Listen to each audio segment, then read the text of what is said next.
RCM. Le son de la différence.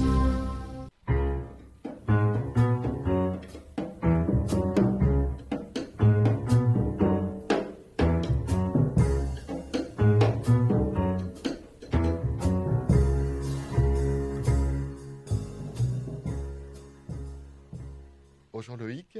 Bonjour mon cher Patrick. Voilà, bonjour à tous et bonjour à toutes. Donc nous reprenons le cycle de nos émissions Handicap Inclusion 360 degrés. Aujourd'hui, nous allons parler d'un sujet totalement d'actualité au niveau des personnes âgées, des personnes handicapées, sur le questionnement du lieu de vie. Quel est le lieu de vie le mieux adapté aux besoins et aux attentes des personnes? Et comment coordonner les acteurs de l'hébergement, du soin et de l'accompagnement social. Et pour cela, nous avons l'association Ville et Services, deux membres de cette association, qui est un acteur très présent sur ces sujets, qui est travaillé au quotidien. Et l'association pense aussi l'avenir et le défi social du vieillissement notamment. Donc nous accueillons pour cela Marie-Christine Ancé, qui est coordinatrice territoriale et coordinatrice domicile, et Joël Barrette, directeur général de Ville et Services. Bonjour à tous deux. Bonjour. Voilà, donc nous aurons 3 temps dans notre émission. On va vous présenter et présenter l'association. On va ensuite évoquer la question de la vision du terrain, le témoignage des situations vécues et en quoi l'accompagnement consiste. Et puis, on parlera projet, l'avenir du secteur et l'avenir des projets de l'association. Voilà. Donc, Marie-Christine, bonjour. Bonjour. Honneur à vous. Vous êtes coordinatrice à domicile. Je voudrais vous demander de vous présenter en quelques mots et ce que vous faites et pourquoi vous êtes actuellement à ce poste. Alors, je suis coordinatrice depuis 3 ans, mais mon parcours était auxiliaire de vie sociale pendant une dizaine d'années. Donc, j'étais sur le terrain en tant qu'intervenante. J'ai eu ce poste il y a 3 ans et maintenant, je fais de la coordination, c'est-à-dire que je suis les salariés quand elles sont en difficulté, quand il y a un souci un souci avec les adhérents, avec les RS, un souci psychologique ou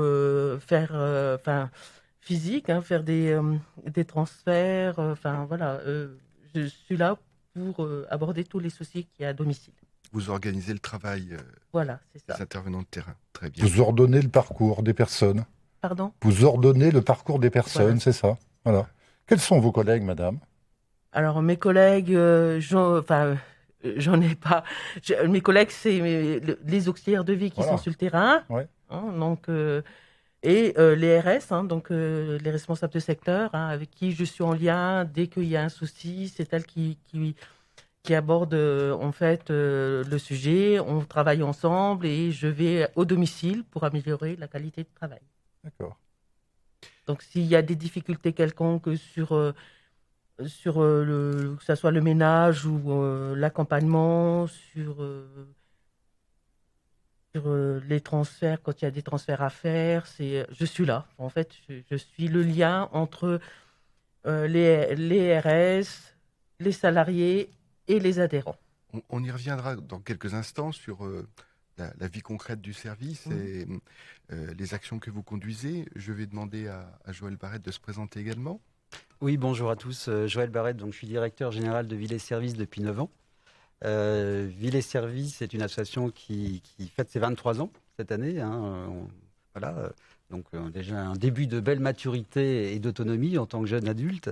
Et donc nous avons été créés en 1998 sur tout le champ des services à la personne et des services d'aide, d'accompagnement à domicile pour tous les publics. Donc, quand je dis pour tous les publics, on intervient y compris pour des actifs. Donc, et si on prend tout le cheminement de la vie, tout ce qui est lié d'abord à l'enfance, petite enfance, l'enfance, soutien scolaire, garde d'enfants, tout ce qui relève de missions de ménage, de repassage, donc qui vont venir faciliter la vie au domicile. jardinage, bricolage, et tout un pan de notre activité particulièrement important, hein, c'est l'objet aujourd'hui, sur les aides auprès des personnes les plus fragiles, donc personnes âgées,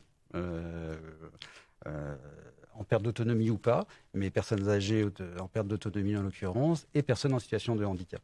Donc on est vraiment sur tous les champs, y compris jusqu'à l'accompagnement de fin de vie, avec des salariés évidemment formés sur cet accompagnement essentiel dans la relation et la qualité de la relation humaine. Alors, on a été interpellé en voyant votre banderole, d'ailleurs une banderole symbolique déchirée, qui mentionne « Vous ne pourrez bientôt plus choisir de rester à domicile ». Oui. On s'est interrogé sur le sens du message que vous vouliez faire passer. Oui, merci de relever. Oui, c'est un message fort. Fort. Pardon ? Très fort. Oui, très fort, mais je crois qu'il est tout à fait à propos.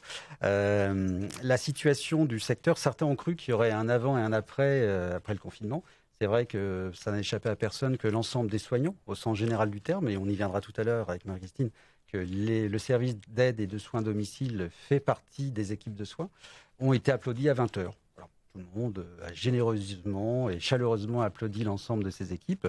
Pour autant, derrière, si certains ont pu bénéficier, notamment le sanitaire, d'un Ségur, tout un pan de l'activité médico-sociale dont nous faisons partie a été oublié. Et aujourd'hui, la situation devient particulièrement critique parce que nous sommes sur une période de très très forte demande. La demande, elle n'est pas nouvelle, mais elle va continuer, elle est exponentielle, elle va continuer à se développer de façon majeure.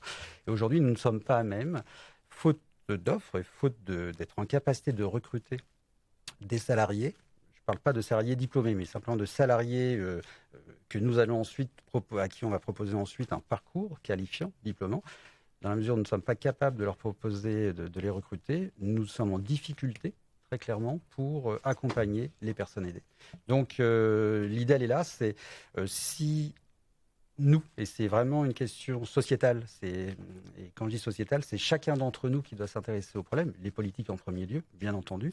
Si on n'est pas en capacité, en fait, de créer une véritable loi grand âge et autonomie, parce qu'on y revient, hein, elle n'est pas nouvelle, elle existe depuis maintenant plusieurs années, nous ne serons pas en capacité de prendre en charge et d'accompagner dans les meilleures conditions nos aînés et de leur laisser la possibilité de rester le plus longtemps possible et dans les meilleures conditions à domicile. Parce que c'est ça l'enjeu. C'est-à-dire que la puissance publique ne vous soutient pas ? Clairement, très clairement. Aujourd'hui. Est-ce que vous pouvez, peut-être on le fera, mais est-ce que vous pouvez donner le fil conducteur de votre organisation ? Oui. Quelles sont les autorisations que vous recevez ? Oui, dans quel cadre vous fonctionnez ? Oui. Et en même temps, quels sont les financements aujourd'hui que vous obtenez pour faire le travail qui est le vôtre pour développer vos missions ? Tout à fait, oui, je vais vous expliquer ça précisément. Alors, on va surtout s'intéresser, on a une activité, vous l'avez vu, diversifiée, et heureusement, ça fait partie de notre modèle économique. Donc, il y a une partie d'adhérents, parce que vu qu'on est associatif, on parle d'adhérents. Alors, peut-être donner 2-3 éléments que je n'ai pas donnés. On a 1200 adhérents. Aujourd'hui, Villers Services, nous sommes 160 salariés. Hein. Juste... Vous savez, excusez-moi de vous couper, mais juste une petite précision. C'est pas Villers Service, c'est Ville et Service. C'est cela. Tout à fait. Voilà. Oui, alors jeu de mots. Oui, jeu de mots. Parce que nous avons été créés, comme vous le savez, à Villers-lès-Nancy. Pour autant, depuis le démarrage, depuis 1998, si Villers-lès-Nancy reste un de nos lieux d'intervention majeur, même très important, on intervient sur toute la métropole du Grand Nancy. Y compris à Nancy, à Vendeuvre, à Saint-Max, à Malzéville. Donc notre champ d'intervention, c'est la métropole du Grand Nancy, jusqu'à Neuve-Maisons, Moselle et Madon, et tout l'axe lunévillois. Donc on intervient sur un petit périmètre géographique, 30 km autour de Nancy. Par contre, sur ce petit périmètre géographique, on est un acteur important, je dirais même majeur, dans le domaine médico-social. Et j'y reviens, donc il y a tout un pan d'activité où les personnes payent elles-mêmes leurs interventions, et ils bénéficient à ce titre d'un crédit ou réduction d'impôt. Donc là, sans aide d'un tiers financeur. Et pour le public qui nous concerne aujourd'hui, les personnes âgées, donc nous intervenons ou dans le cadre de caisses de retraite, alors, notamment GIR 5, 6 en termes de perte d'autonomie, donc c'est un début de perte d'autonomie sans être trop technique, mais on intervient donc dans le cadre de financement de la CARSAT, donc par délégation de gestion.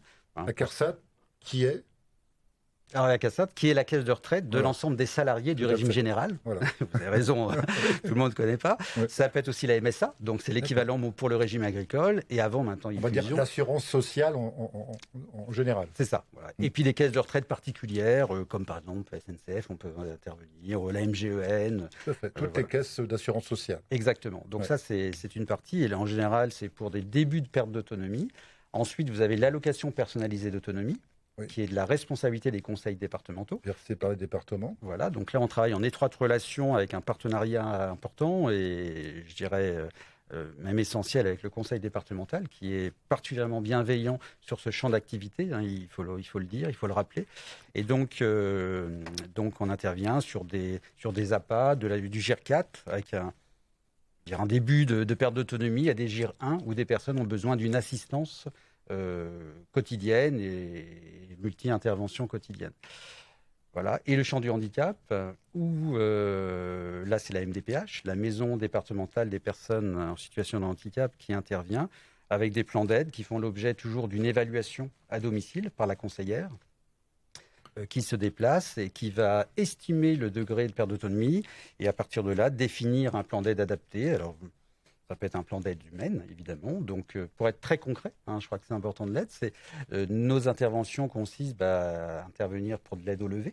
C'est-à-dire, si nous n'intervenons pas, et on revient tout à l'heure au message, à quel point le message est clé, si nous n'intervenons pas, par exemple, en ce lundi 8 février, en début de matinée, des personnes sont obligées de rester alitées. Bien sûr. Voilà. Donc, c'est aide au lever, c'est aide à faire sa toilette, aide à s'habiller, aide à prendre son petit déjeuner. Donc c'est tout ce qui relève des aspects fondamentaux de la vie quotidienne, donc avec des personnes qualifiées, diplômées et qui savent être dans l'empathie de l'accompagnement et de la prise en charge.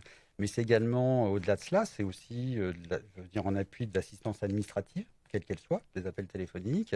C'est aussi être en capacité de stimuler, alors, au rythme de la personne, en fonction aussi de son choix et de son rythme de vie.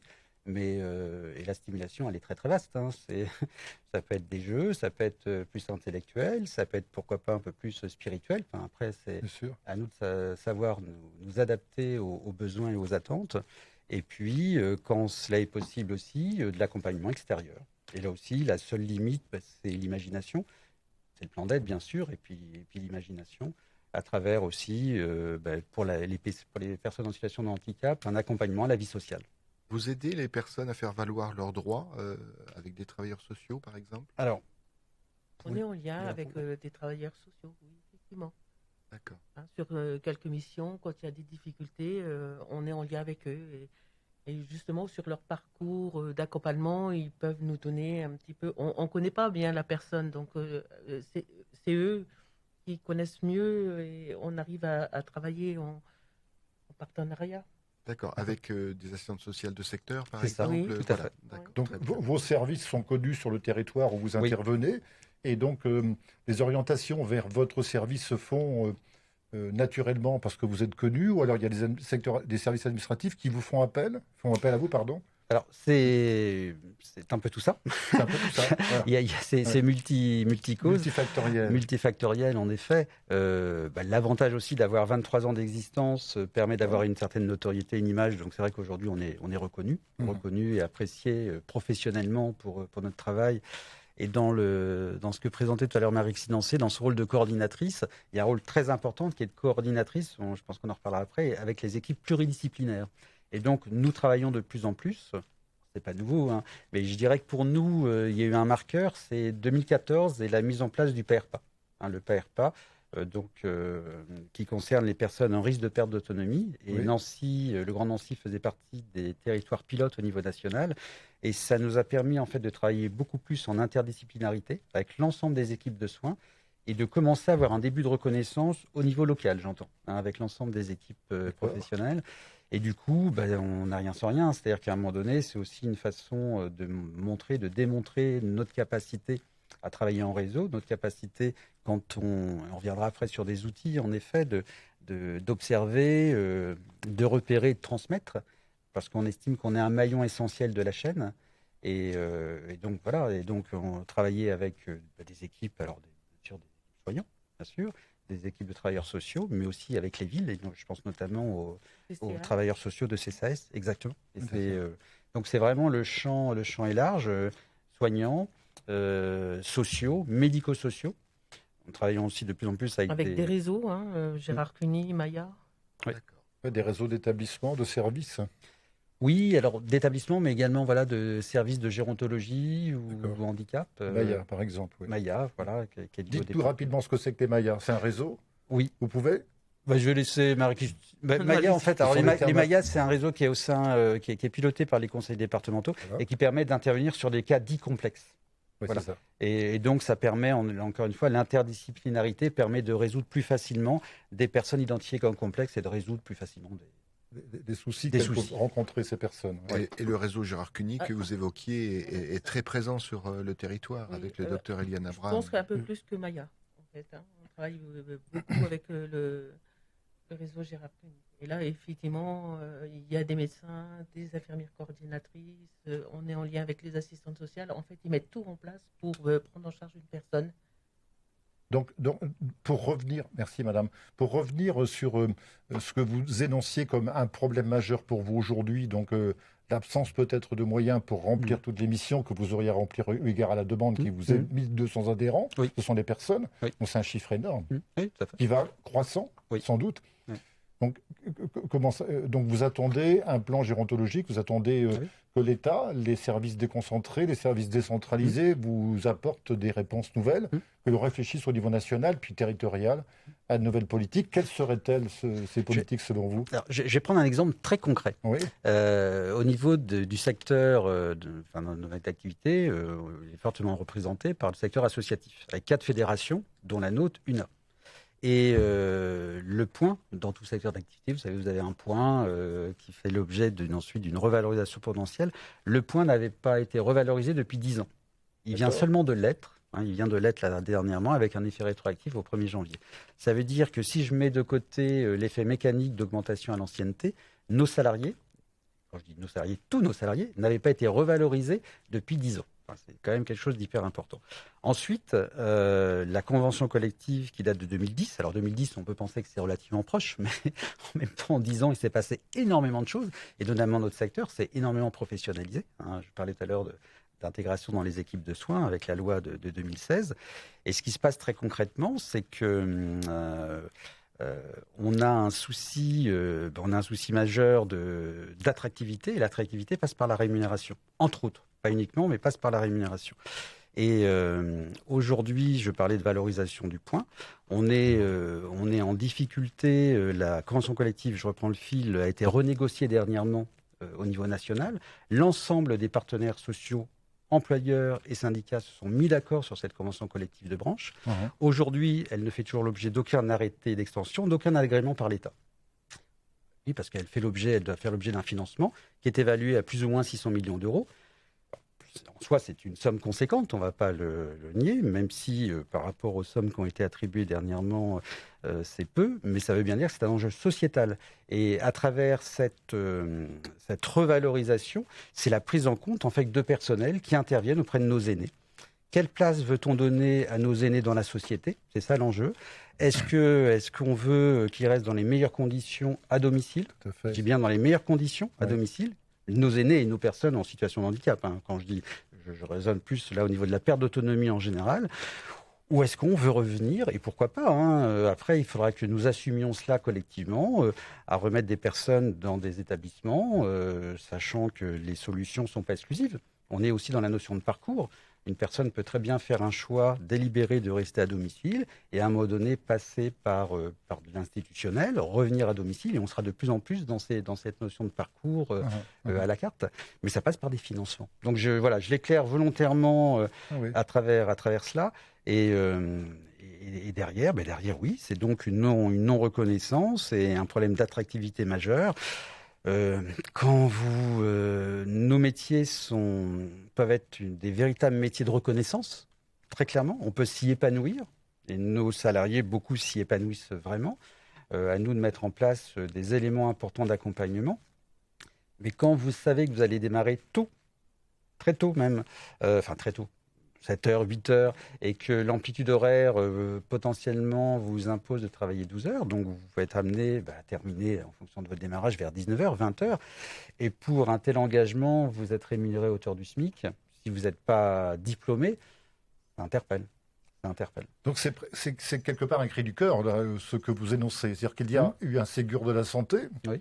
Il nous faut un plan, je ne sais pas comment l'appeler, mais un plan aussi pour ce secteur social et médico-social pour répondre aux exigences énoncées dans les politiques publiques, c'est-à-dire l'inclusion des personnes handicapées, la vie à domicile, le domicile, qui est la priorité pour vous. Complètement. Et là, vous évoquez la situation actuelle, mais il y a la situation projetée avec effectivement l'accélération du vieillissement de la population. Tout à fait.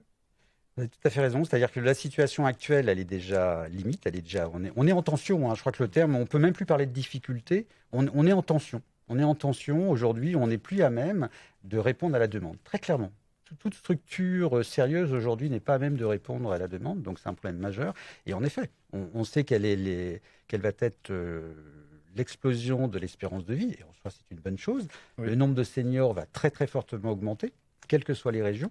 Mais vous avez les chiffres, y compris sur la métropole du Grand Nancy, mais au niveau national, quand on voit à 20 ans, 30 ans. Et donc, le problème ne va aller que grandissant. Donc, ira-t-on jusqu'à créer un cinquième risque? Ira-t-on jusqu'à créer une cinquième branche de l'assurance maladie? Pour l'instant, rien n'est acquis. Mais en tous les cas, cette loi grand âge et autonomie doit impérativement revenir dans les débats. Et les débats, c'est chacun d'entre nous. Et donc, c'est interpeller nos politiques, nos élus, que nous avons élus. Et ça commence par, en effet, l'ensemble des acteurs qui ont des mandats politiques, y compris à un niveau local. D'accord, très bien. Ouais. On peut peut-être faire une pause musicale, si vous voulez bien. On va écouter un petit morceau d'Archichep. Vous savez qu'il vient de sortir un album. Like a motherless child, sometime I feel like a motherless child. Sometime I feel like a motherless child. A long way from home.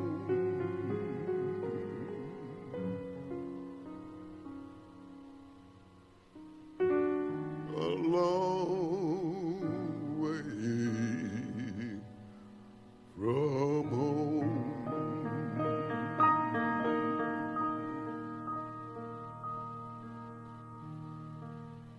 And sometime I feel like I'm almost gone. Sometime I feel like I'm almost gone. Sometime I feel like I'm almost gone. A long way from home.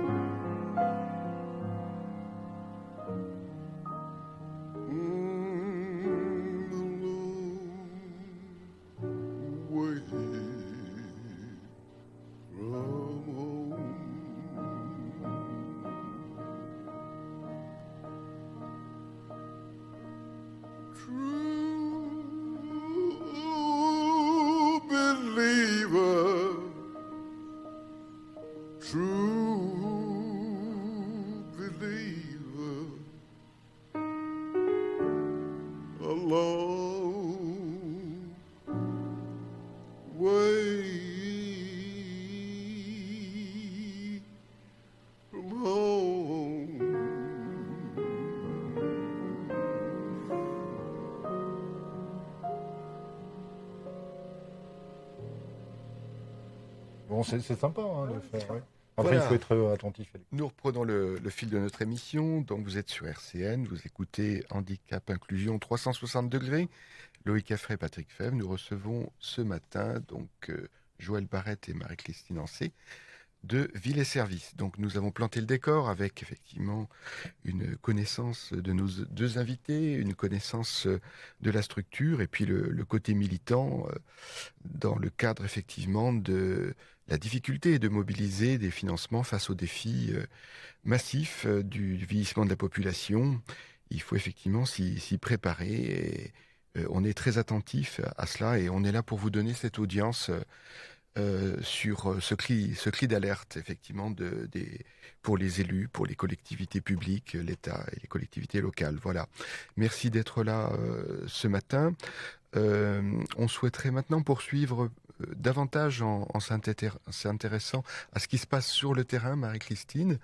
On a vu toute la palette des services proposés avec 160 intervenants sur le terrain qui déclinent cette offre de service auprès des plus fragiles, personnes handicapées, personnes âgées. Donc dites-nous un petit peu concrètement comment ça se passe et ce travail de coordination, mais aussi ce travail d'intervention en lien avec l'ensemble des acteurs du territoire. Hein. Je suppose on a dit les réseaux gérontologiques, mais il y a bien sûr le corps médical, je suppose, il y a les services médico-sociaux qui ont des compétences propres. Voilà, comment ça se passe sur le terrain concrètement? Alors, concrètement, en fait, dès qu'il y a un souci, c'est ce que je disais tout à l'heure, un souci, les RS m'évoquent le souci qui est en question. Et si j'ai des partenaires, comme les conseillères les conseils départementaux, et je fais appel à eux. Donc, c'est arrivé il n'y a pas très longtemps où une conseillère est venue avec moi à domicile pour refaire le point avec l'adhérent sur pourquoi on intervient, de quelle manière on intervient, et que, en fait, on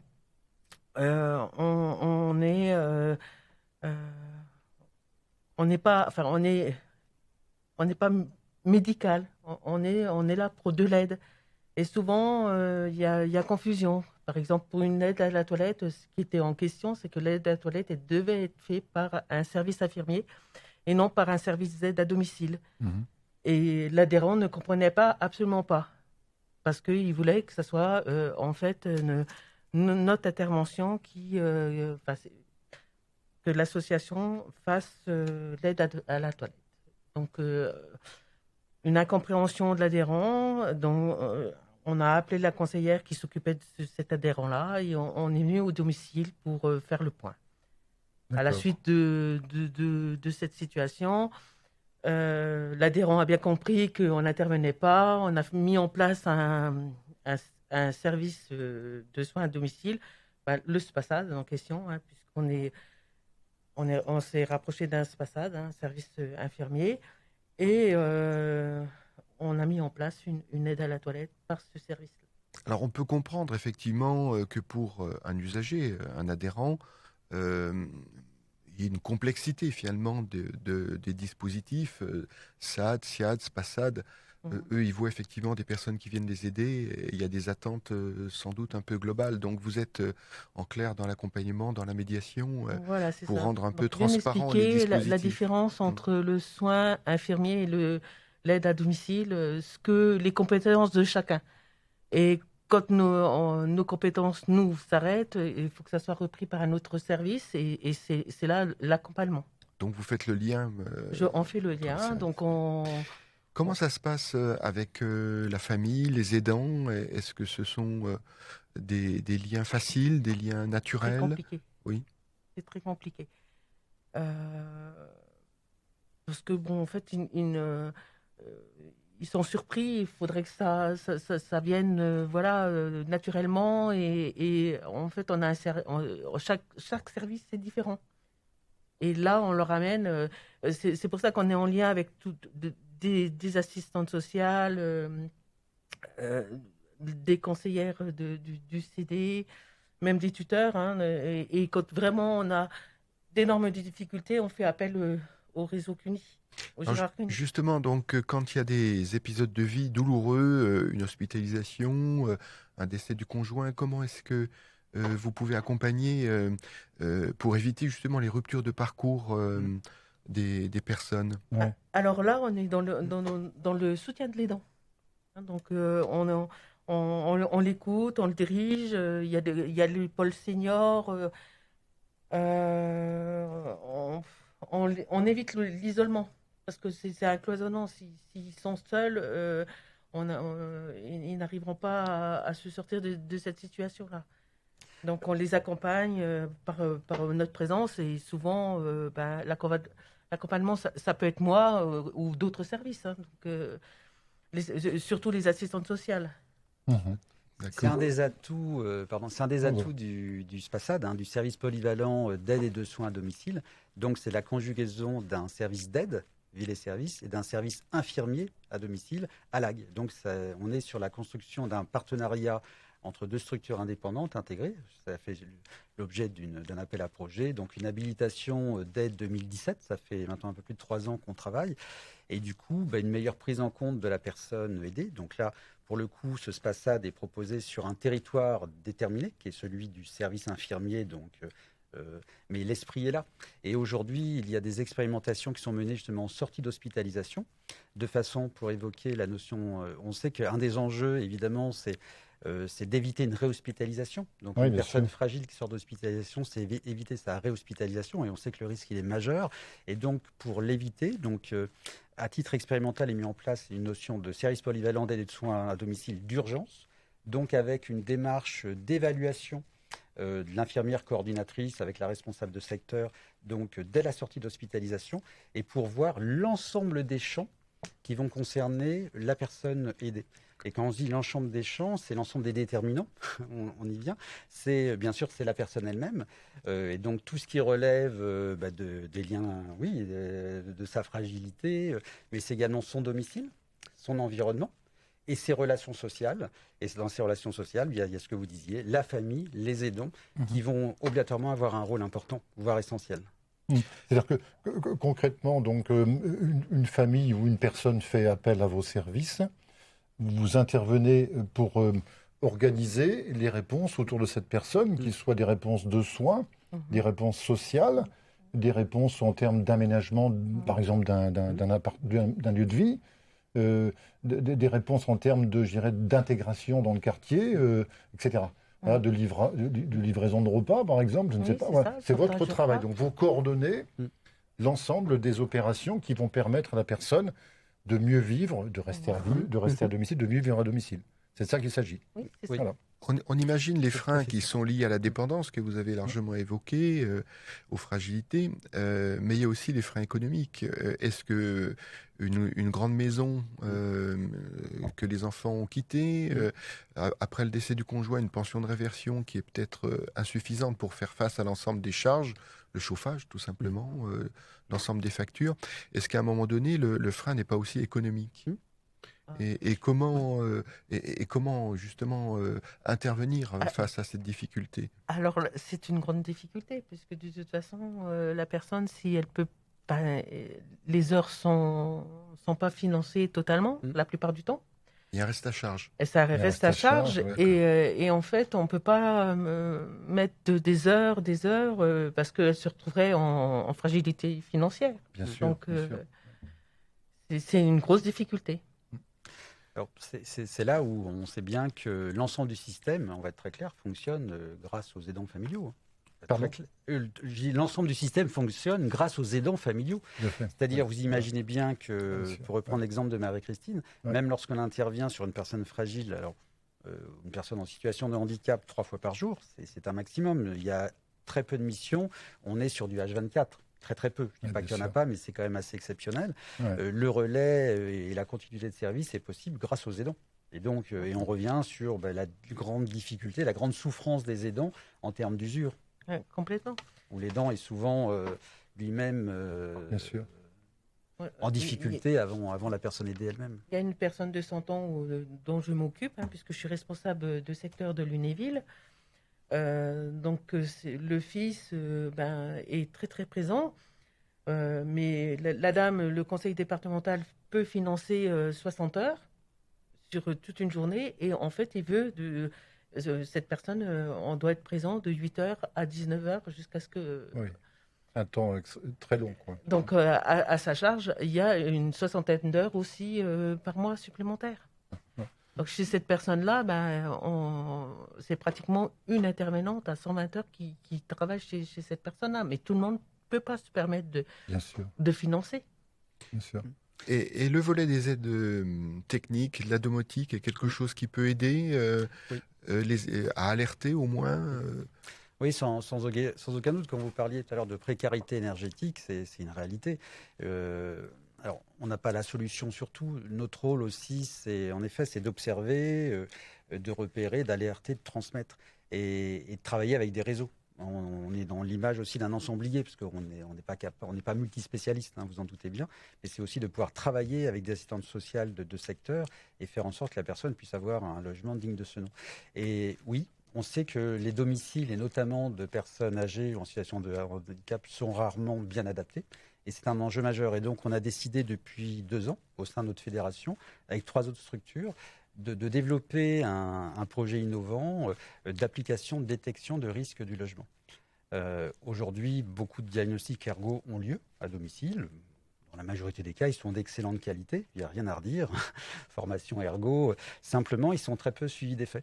C'est-à-dire qu'un superbe diagnostic est réalisé et il va rester dans un carton ou dans un tiroir. Et l'objectif, en fait, et c'est ce que l'on a fait, en étroite relation avec l'Institut de formation des ergothérapeutes, l'IFE à Nancy, où nous avons formé des référentes logements qui, sur la base d'outils numériques pointus, on travaille avec une start-up en Normandie, on a développé des applis qui permettent à notre salarié de faire un premier pré-diagnostic, elles ne sont pas ergo, attention aux mots, mais de réaliser un premier pré-diagnostic au domicile avec une caméra 3D, avec des éléments très concrets, donc il y a de l'observation non seulement du domicile, mais également surtout de la personne dans son domicile.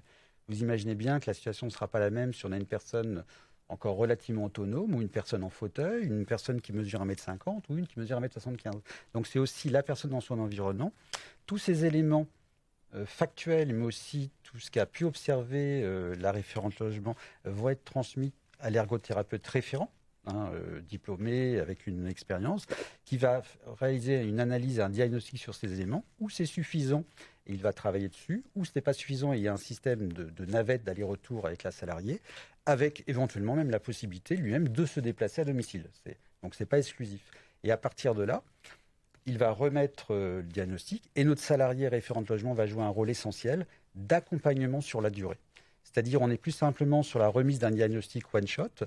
On sait que notre salarié a un capital confiance relationnel très fort parce qu'elle intervient régulièrement et donc elle a développé des aptitudes, des qualités relationnelles avec la personne aidée.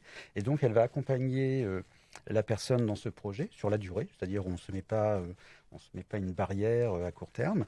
Également la famille, parce que souvent, d'ailleurs ce sont plus souvent les filles, voire les belles filles, faut bien le dire, que les garçons, que les fils ou les gens qui interviennent. Donc avec les filles ou les belles filles, voire les petites filles dans certains cas. Et donc, un rôle d'accompagnement. Et dans ce rôle d'accompagnement, c'est aussi à un moment donné les aider donc, à choisir les aides techniques avec le distributeur, l'installateur et également minimiser au maximum le reste à charge. Faire en sorte qu'il y ait un reste à charge.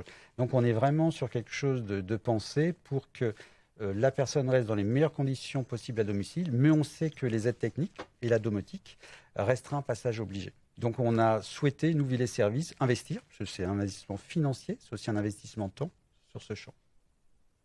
Peut-être une dernière question sur ce sujet, si vous me permettez. Comment le handicap accroît-il les difficultés liées au vieillissement ou quels sont les rapports entre le vieillissement et le handicap, selon vous? Alors, après, je vous laisserai aussi dire concrètement, mais ce qui est relativement nouveau, c'est que c'est vrai, il y a encore quelques années, quand on avait des polyhandicaps ou des handicaps lourds, on vieillissait peu.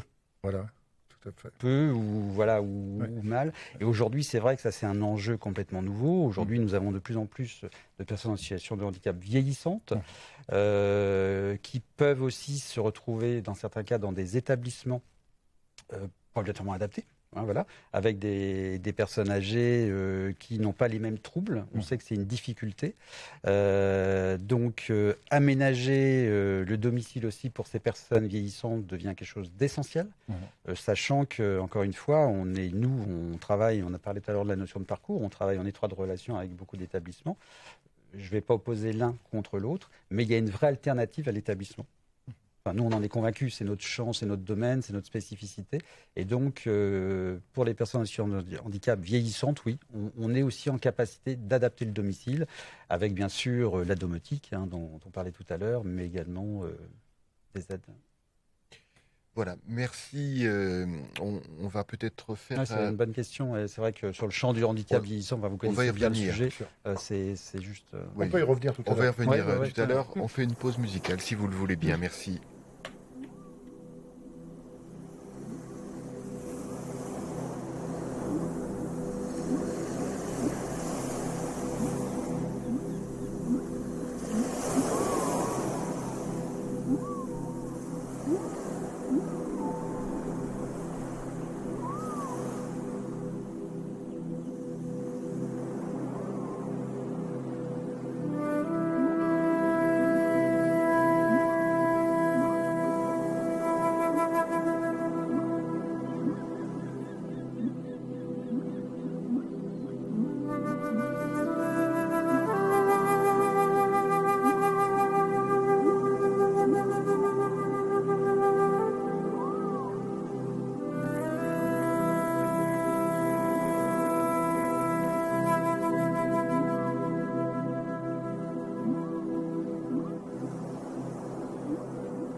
Il nous reste quelques 15 minutes pour continuer à dialoguer ensemble sur ce contexte particulier du vieillissement et du handicap, sur les préoccupations qui sont les vôtres. Un mot rapide avant de parler de vos projets et de ce qui vous fait vous mouvoir dans ces nouveaux projets.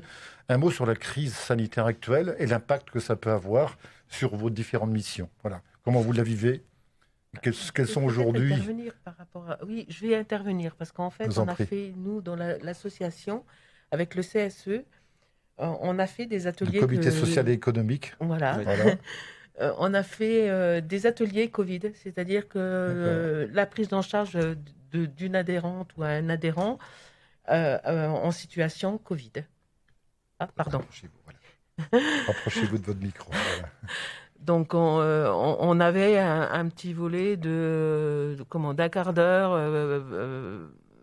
chaque atelier. la tenue, les gestes barrières, protocoles. les protocoles.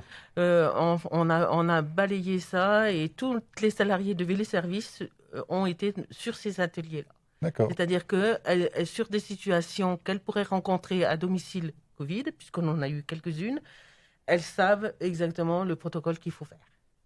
Oui, c'est un vrai investissement. On l'avait fait déjà lors du premier confinement. Donc là, évidemment, on n'avait pas de préparation, mais on a su s'adapter et on l'a renouvelé dernièrement, c'était au mois de novembre, sauf erreur, novembre, début décembre. On a estimé que c'était juste indispensable, avec toujours la même volonté de se protéger mutuellement.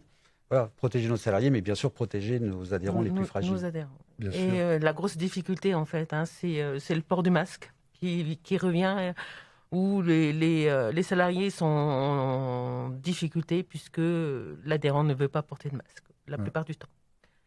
Qu'est-ce que vous faites dans ces cas-là? Alors, c'est là le rôle de la coordinatrice.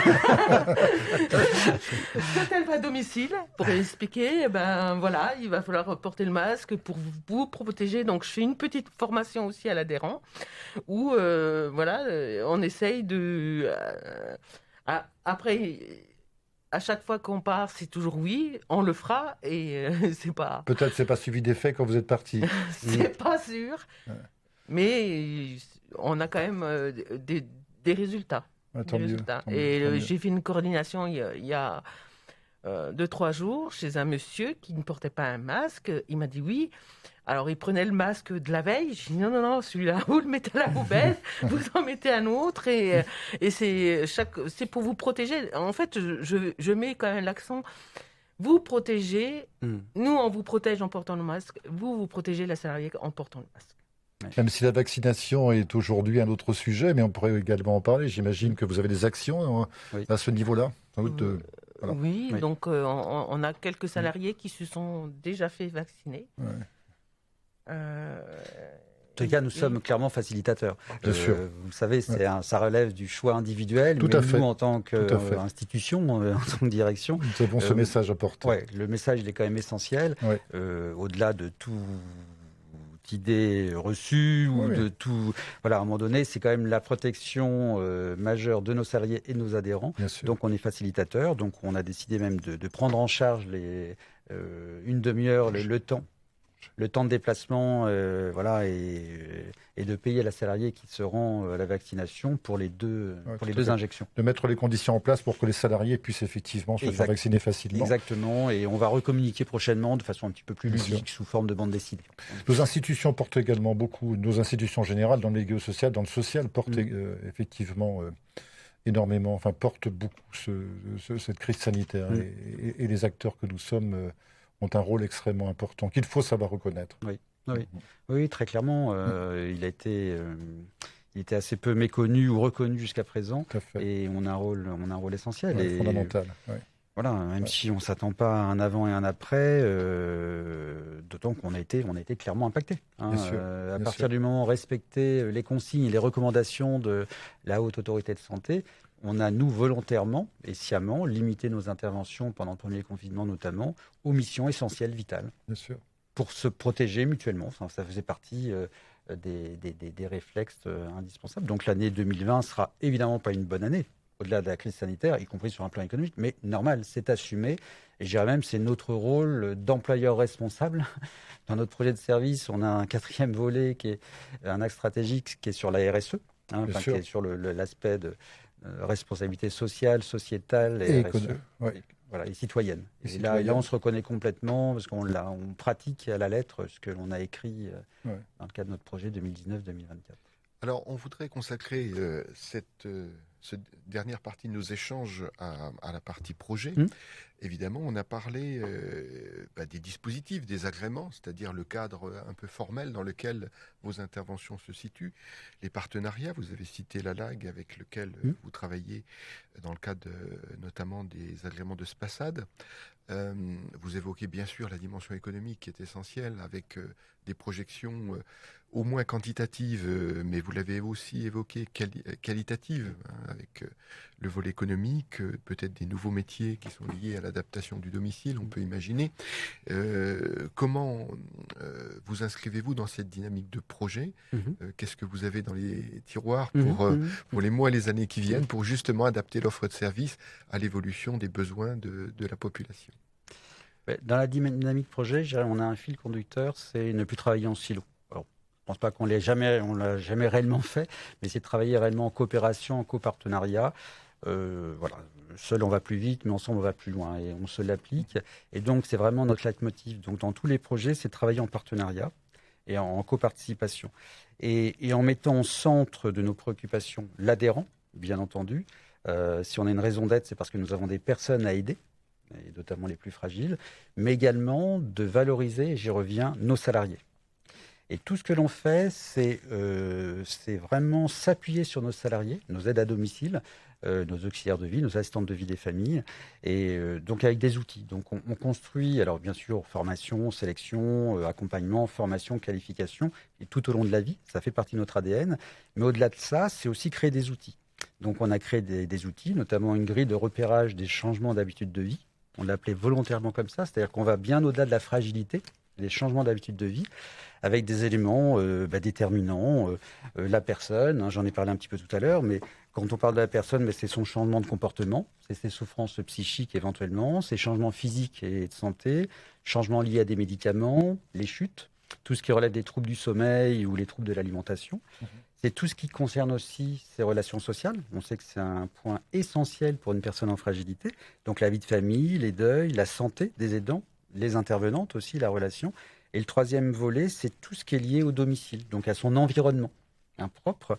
Et donc cette grille permet à notre salarié de s'appuyer sur des outils simples, hein, mais d'observation. J'observe, je repère, j'alerte et surtout je transmets. Alors je transmets en interne, mais là aussi avec l'ensemble des équipes de soins dont on parlait tout à l'heure. Donc ça, c'est des projets essentiels parce qu'en fait, on transforme nos salariés en des véritables sentinelles vigies du domicile. Le terme convient bien. Elles sont, bien sûr, il y a d'autres acteurs clés. Le médecin traitant est un acteur clé, mais le médecin traitant se déplace de moins en moins au domicile. L'infirmière est plus, ou l'aide-soignante, sur un acte technique, où nous sommes beaucoup plus, même si on va prendre soin d'eux, on est quand même plus sur une relation humaine, une relation sociale humaine. On est sur des champs complémentaires. Donc, ça nous semble essentiel. Donc, ça, c'est tout un pan de notre domaine et qui permet ensuite, justement, de travailler des projets comme de détecter des besoins comme l'application détection des risques du logement, dont je parlais tout à l'heure, mais également, parce qu'on sait qu'une personne âgée qui vit seule à domicile ou une personne en situation de handicap qui vit seule à domicile, le risque de chute est loin d'être anodin. C'est aussi travailler, de travailler la prévention des risques de chute. Et ça passe, alors je dis détection de domicile, ok, mais ça passe aussi par de l'activité physique adaptée. Et donc là, on appuie, avec l'appui de la conférence des financeurs, nous avons développé depuis maintenant 1 an, alors ça a été compliqué l'année 2020, mais on a quand même bien démarré sur septembre et on a pu développer une nouvelle activité physique adaptée auprès d'une quinzaine de bénéficiaires avec des premiers résultats très probants. Et les premiers résultats probants, ils sont arrivés peut-être où on les attendait peut-être moins.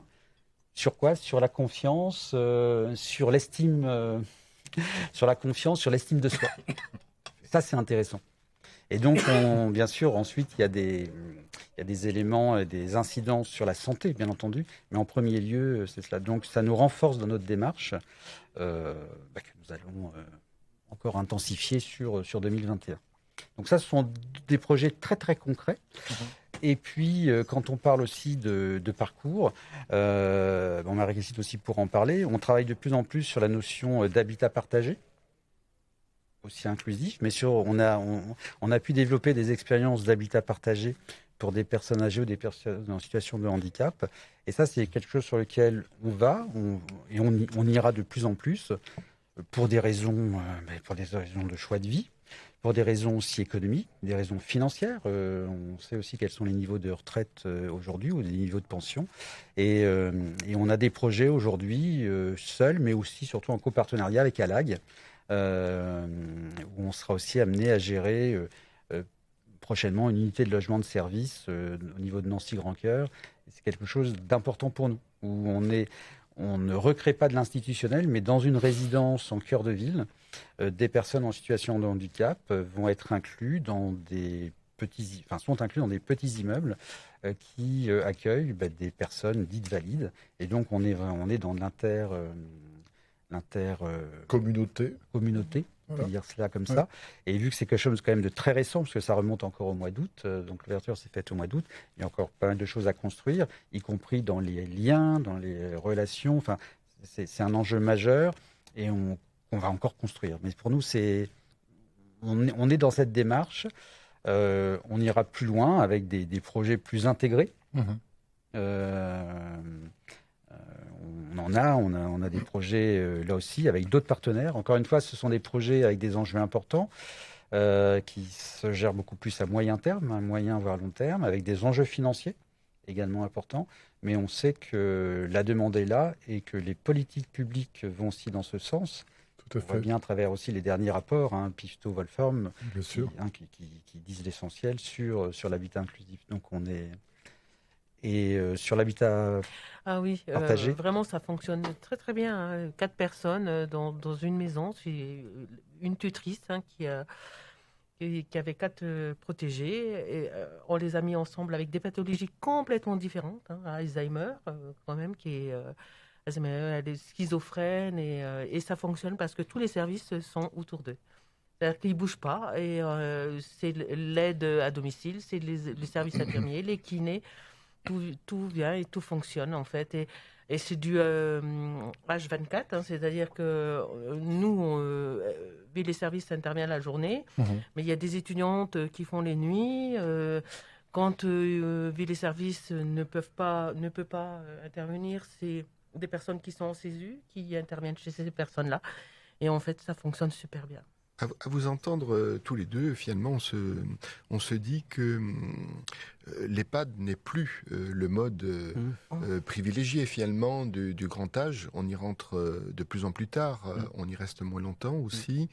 On a vu que c'était un lieu où il pouvait y avoir aussi un phénomène de contamination à l'époque Covid. Donc, finalement, le domicile devient peut-être multiforme, avec des formes à imaginer où l'intervention des partenaires du secteur médico-social est peut-être plus intégrée avec des acteurs du logement, mais ça peut être éventuellement aussi des bailleurs sociaux ou d'autres intervenants.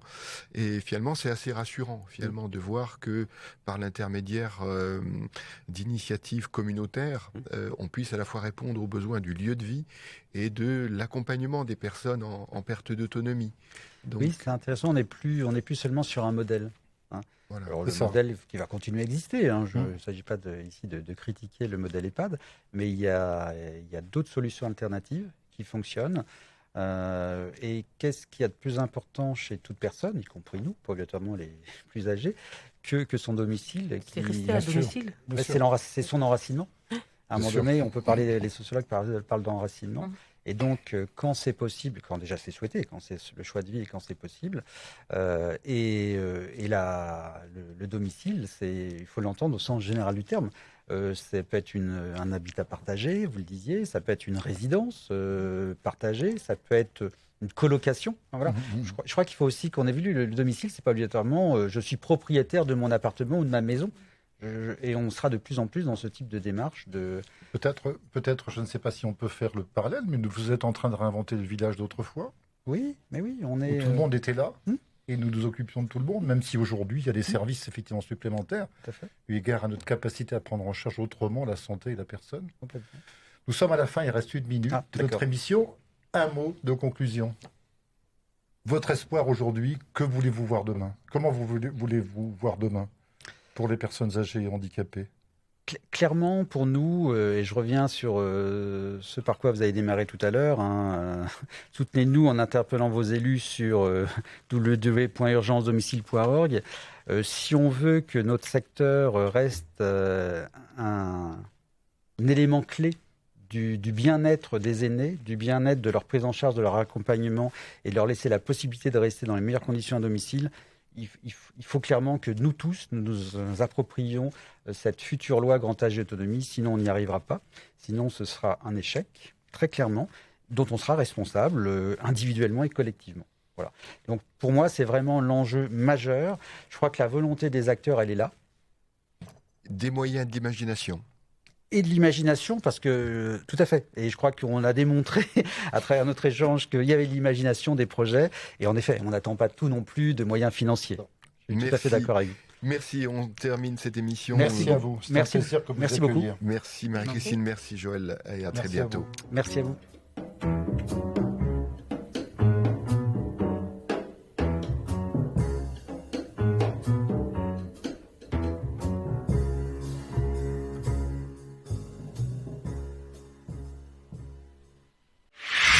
RCN, www.rcn-radio.org